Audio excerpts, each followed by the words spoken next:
Hello my dear students, I hope that you all are doing great. तो दोस्तों, इस video के अंदर हम MEG 11 के कुछ इंपॉर्टेंट क्वेश्चंस को विद देयर आंसर्स कवर करेंगे, जो कि आपके दिसंबर 2025 एग्ज़ाम के लिए one of the most important questions हैं। ओके, सो अगर आपने अभी तक अपना MEG 11 का जो गेस्ट पेपर है उसे परचेज़ नहीं किया है, तो आप डिस्क्रिप्शन में दिए हुए इस नंबर पे मेरी टीम को व्हाट्सएप कर सकते हैं और अपने लिए MEG 11 का गेस्ट पेपर परचेज कर सकते हैं। ओके, सो गेस्ट पेपर के अंदर आपको जो भी इम्पॉर्टेंट क्वेश्चंस हैं विद देयर आंसर्स मिल जाएंगे। So now guys, question number 1 में आपको अमेरिकन नॉवेल्स जो कि 19th सेंचुरी में लिखी जा रही थी, उनके कुछ डिस्टिंक्टिव जो फीचर्स हैं उन्हें डिस्कस करना है। Okay, so the American novel of the 19th century had several distinctive features. कई सारे उसके फीचर्स थे, shaped by the country's search for its own identity and challenges of a growing nation. तो हम क्या देख रहे थे कि उस टाइम पे जो अमेरिका था वो अपनी खुद की आइडेंटिटी को ग्रो करने के लिए जो है स्ट्रगल कर रहा था, और साथ ही साथ उनका जो नेशन है उसको ग्रो करने का एक चैलेंज भी था उनके सामने 19th सेंचुरी में। So over the century American literature moved through different movement. तो हम क्या देखते हैं कि ओवरऑल 19th सेंचुरी में अमेरिका में जो भी लिटरेचर लिखा गया उसमें आपको अलग अलग मूवमेंट्स देखने के लिए मिलेंगे। सबसे पहले रोमांटिसिज्म आ जाता है, फिर अमेरिकन रेनेसा पीरियड आएगा, फिर रियलिज्म आ जाएगा, और हर एक जो आपका मूवमेंट है उसमें आपको एक उसका अपना एक स्टाइल और अपना एक फोकस देखने के लिए मिलेगा। तो सबसे पहले हम रोमांटिसिज्म के बारे में बात करेंगे। Early American novels often celebrated nature and the frontier, showing the wilderness as a place of adventure and freedom. तो हमें वहाँ पे रोमांटिसिज्म के अंदर नेचर, एडवेंचर, उनसे जुड़ी हुई चीज़ें देखने के लिए मिलती हैं। Writers like James Fenimore Cooper created heroic frontiers man and explored the American landscape. इस समय इंडिविजुअलिज्म भी इम्पॉर्टेंट था। जो कैरेक्टर्स हुआ करते थे नॉवेल्स में रोमांटिसिज्म के टाइम पीरियड पे, वो जो कैरेक्टर्स होते थे गाइज, वो आपको इंडिपेंडेंट देखने के लिए मिलते हैं, सेल्फ रिलायंट देखने के लिए मिलते हैं, reflecting the belief in personal freedom and inner strength. तो यानी कि देखो, जो रोमांटिसिज्म का टाइम पीरियड है उस समय आपको जो कैरेक्टर्स हैं वो काफ़ी ज़्यादा नॉवेल्स के अंदर इंडिपेंडेंट देखने के लिए मिलेंगे, सेल्फ रिलायंट देखने के लिए मिलेंगे। कुछ ऑथर्स हैं जैसे कि Edgar Allan Poe and Nathaniel Hawthorne used myth symbolism and gothic elements to explore the deeper truth about human nature, morality and the soul। तो सबसे पहले आप किसके बारे में बताओगे? रोमांटिसिज्म के बारे में बताओगे। फिर मिड 19th सेंचुरी में स्टार्ट हो जाएगा अमेरिकन का जो है रेनेसा टाइम पीरियड।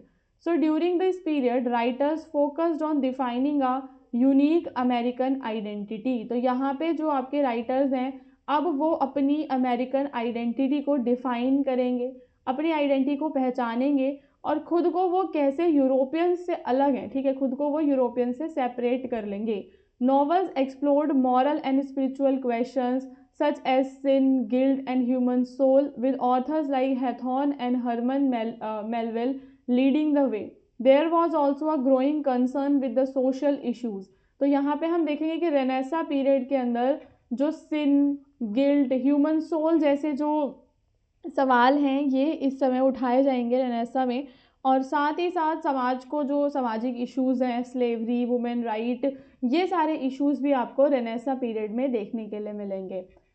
फिर आपका स्टार्ट हो जाएगा लेट 19th सेंचुरी का period. So by the end of the century American novels became more focused on everyday life and ordinary people. तो अमेरिकन नॉवेल्स रियलिज्म में क्या करेंगी, जो डेली लोगों की लाइफ होती है ना, रियलिज्म में क्या होता है, एकदम रियलिटी को बताना, समाज की जो भी रियलिटी है वो बताई जाएगी। Writers like mark Twain, Henry James जो हैं वो रियलिस्टिक डायलॉग्स को लिखेंगे, और जो पूरा स्ट्रगल्स है बदलते हुए समाज में लोगों का, वो सारा इस टाइम पीरियड में आपको देखने के लिए मिलेगा in the late 19th century. So novels जो है गाइस सोशल प्रॉब्लम्स को भी एड्रेस करेंगी, जैसे कि पॉवर्टी, इनइक्वालिटी, और आप क्या क्या चैलेंजेस को फेस करते हो इन अर्बन लाइफ, वो सब भी आप देखोगे। They explored psychological depth showing the complex motives and inner lifes of the characters. फिर आप जानेंगे कुछ डिस्टिंक्टिव फीचर्स जो 19th सेंचुरी अमेरिकन नॉवल के हैं, जो आप बाद में लिख सकते हो। पहले आप तीनों पीरियड के बारे में बता देना, ठीक है, कि early 19th century, mid and late. इसके बाद आप कुछ फीचर्स की बात करोगे, जैसे कि कांस्टेंट आपको अमेरिकन आइडेंटिटी के लिए वो लोग सर्च करते हुए दिखेंगे, इंडिविजुअल रिलेशनशिप और सोसाइटी पे फोकस रहेगा, और जो नेचर का काफ़ी ज़्यादा इन्फ्लुएंस आप देखोगे। सिंबलिज्म और जो है एलिजरी का वो लोग यूज़ करते हैं अर्ली नॉवेल्स में। ह्यूमर एंड ऑप्टिमिज्म भी आपको देखने के लिए मिलेगा। सो ओवरऑल ये सारे जो नॉवेल्स में आप देख पाते हो, एब्स्ट्रैक्ट आइडियाज़ आपको नॉवेल्स में मिलेंगे। So in short 19th century American novel moved from imaginative symbolic stories of adventure and heroism to realistic portrayals of life.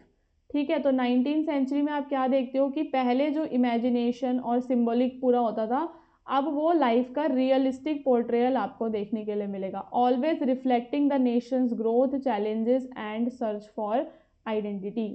Then guys चलते हैं हमारे दूसरे क्वेश्चन पे, जिसके अंदर आपको जो नेचुरलिज्म है अमेरिकन फिक्शन के ऊपर आपको बताना है। सो अमेरिकन नेचुरलिज्म क्या है, तो ये इमर्ज होता है in the late 19th and the early 20th century as an extension of realism. तो देखो, रियलिज्म अभी हमने पढ़ा है ना, तो रियलिज्म का ही एक एक्सटेंशन की तरह आप समझ लो, रियलिज्म के एक्सटेंशन की तरह आपका क्या है, नेचुरलिज्म है। क्योंकि अब नेचुरलिज्म में जो नॉवेल्स लिखी जाएंगी उसमें साइंटिफिक चीज़ों को, डिटर्मिनिस्टिक अप्रोच को फॉलो किया जाएगा। जो भी आपके नेचुरलिस्ट राइटर्स होंगे गाइज, वो लाइफ को एकदम एक्यूरेसी के साथ, ह्यूमंस को एज बायोलॉजिकल मानेंगे, सोशल बींग्स, जो चीज़ उनके कंट्रोल से नहीं है वो सारी चीज़ों के बारे में वो नहीं लिखेंगे। इसमें आपको थियोडोर रेजर, स्टीफन क्रेन और आपके फ्रैंक नॉरिस, जैक लंडन जैसे जो राइटर्स हैं वो देखने के लिए मिलते हैं। और नेचुरलिस्ट का पूरा इन्फ्लुएंस देखें तो जो भी आपके नेचुरलिस्ट ऑथर्स होंगे गाइज, वो साइंटिफिक अप्रोच को अपनाएंगे। Okay, so naturalist authors adopted a scientific approach, observing human behaviour as if in a laboratory, free from moral judgement और रोमांटिक आइडलाइजेशन।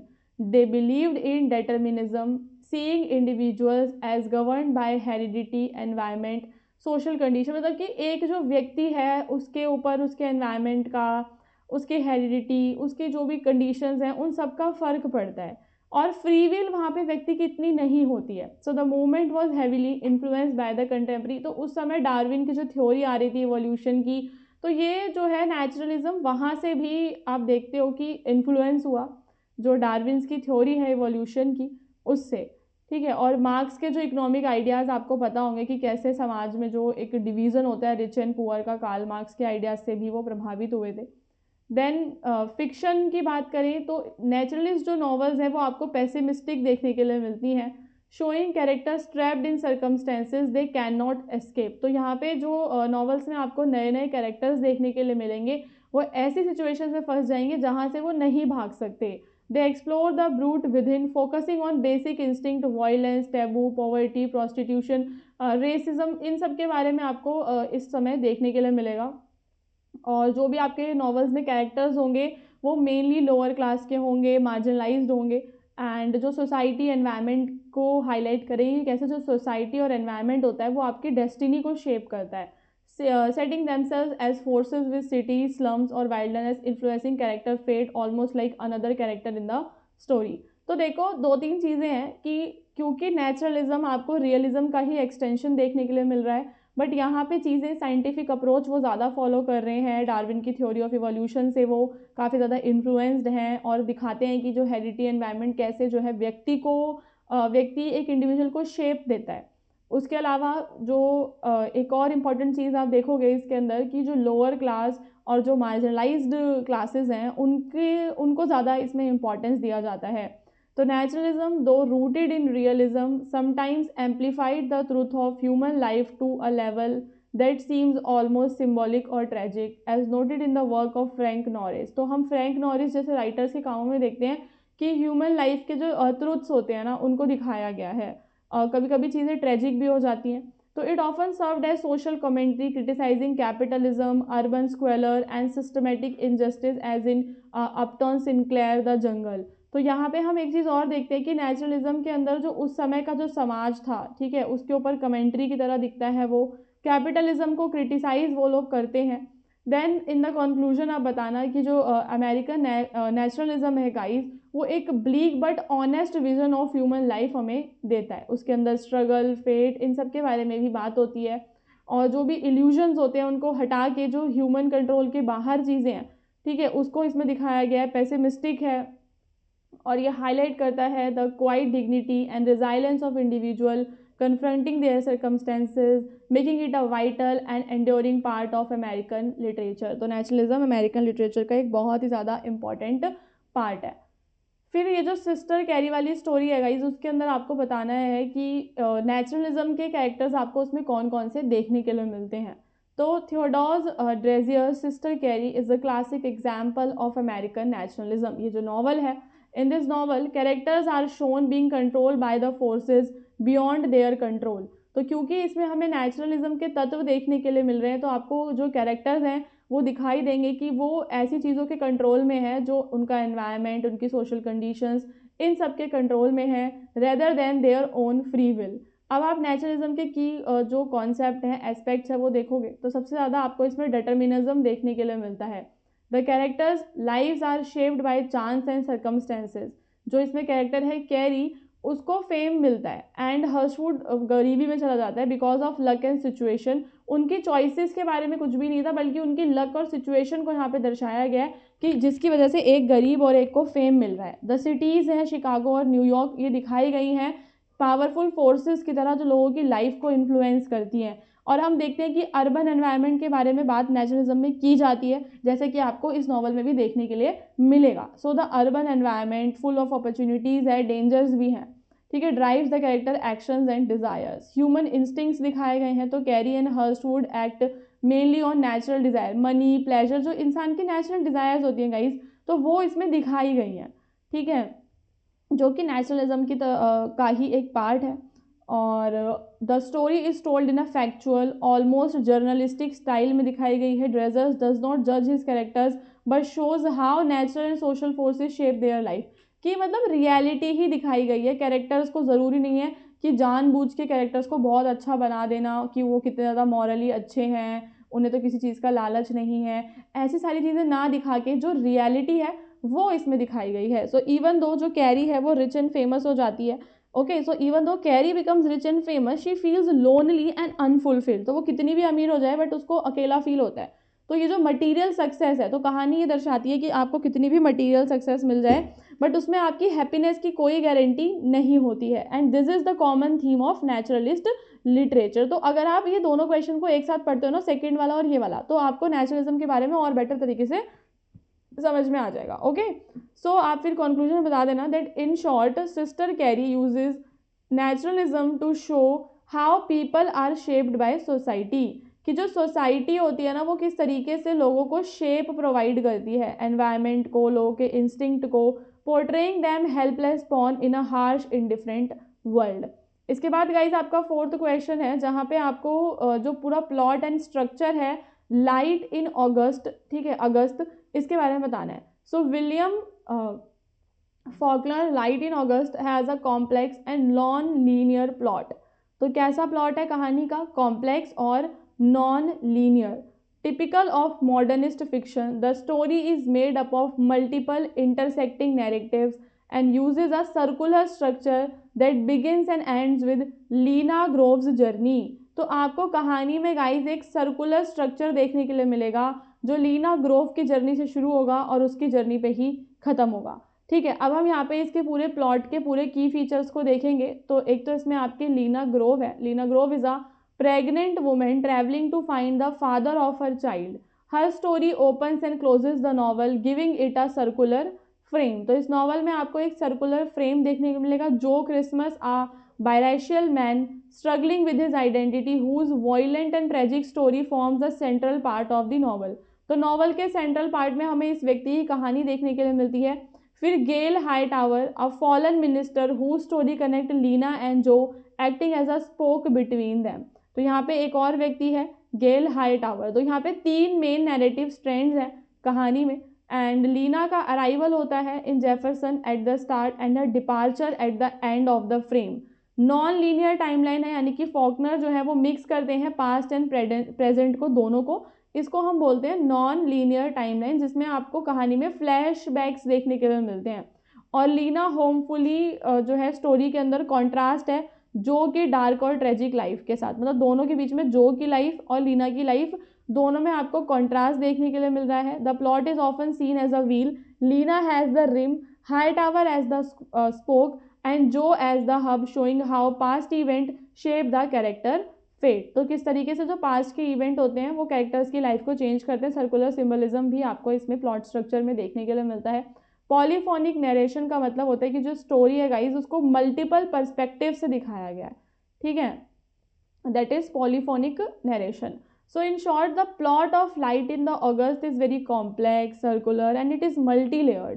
इसके अंदर आपको various voices, timeline and themes देखने के लिए मिलते हैं, प्रेजेंट एंड पास्ट के इवेंट, सोसाइटी और आपको पर्सनल जो स्ट्रगल्स हैं वो देखने के लिए भी मिलते हैं। ओके, देन आपका क्वेश्चन है comment on the significance of the title black spring. ठीक है, तो ये एक टाइटल है, क्या नाम है इसका गाइज, ब्लैक स्प्रिंग। इस टाइटल के आपको सिग्निफिकेंस के बारे में बताना है। So the title of Henry Miller's Black Spring is significant because it captures a mix of rebirth and decay, reflecting both his early life in Brooklyn and his later experience.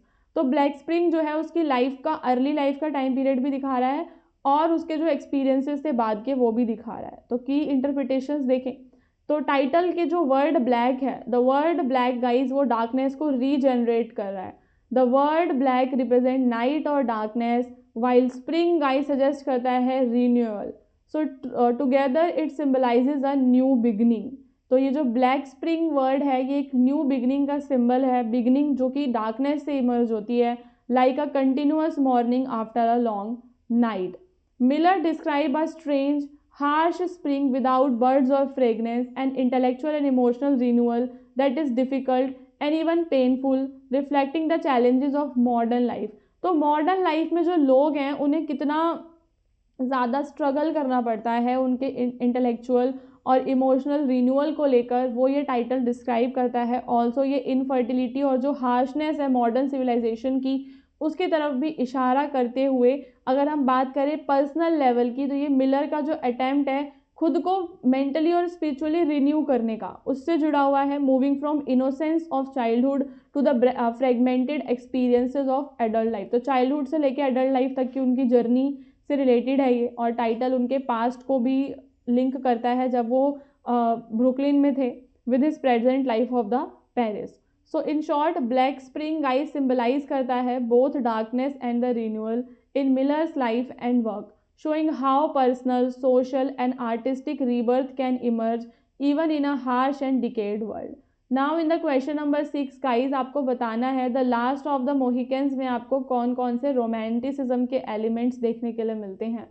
So the last of the Mohicans by James Fenimore Cooper is an adventure story full of romantic element typical of the 19th century. तो 19th century के शुरुआत में जो novels लिखे जा रहे थे उसके अंदर आपको रोमांटिसिज्म के आइडियाज़ देखने के लिए मिलते हैं। तो सेम ये भी उसी का ही एक पार्ट है। तो उसमें आपको हीरो जो रहेगा वो टिपिकल ब्रेव इंडिपेंडेंट देखने के लिए मिलेगा, जो नेचर है वो काफ़ी वाइल्ड होगा, पावरफुल नेचर होगा, नेचर के बारे में आपको देखने के लिए मिलेगा।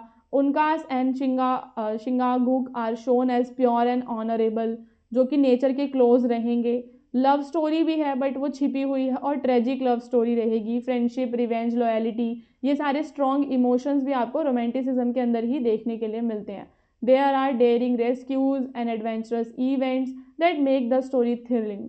So the French and Indian war is shown in a romantic and heroic way, not just historical fact. तो पूरा जिसमें हीरोइक पास्ट हो, हीरो भी काफ़ी वाइल्ड, इंडिपेंडेंट एंड ब्रेव दिखे, नेचर आपको वाइल्ड दिखे, तो वो सारी जो चीज़ें होती है ना गाइज वो ही रोमांटिसिज्म का पार्ट होते हैं। ठीक है, तो आपको तीनों के बारे में पता होना चाहिए कि जब जो मैंने स्टार्टिंग में क्वेश्चन करवाया था ना कि रोमांटिसिज्म में क्या होता है, रियलिज्म में क्या होता है, नेचुरलिस्टिक क्या रहते हैं, अगर आपको ये सब पता है ना तो आप किसी भी क्वेश्चन जो भी मतलब स्टोरीज हैं उनके आंसर्स आप कर पाओगे। ठीक है, सो अगर आपने अभी तक इसका गैस पेपर परचेज नहीं किया है MEG 11 के लिए तो आप डिस्क्रिप्शन में दिए हुए नंबर पे व्हाट्सएप कर सकते हैं और MEG 11 का जो गेस्ट पेपर है उसे परचेज कर सकते हैं। ओके।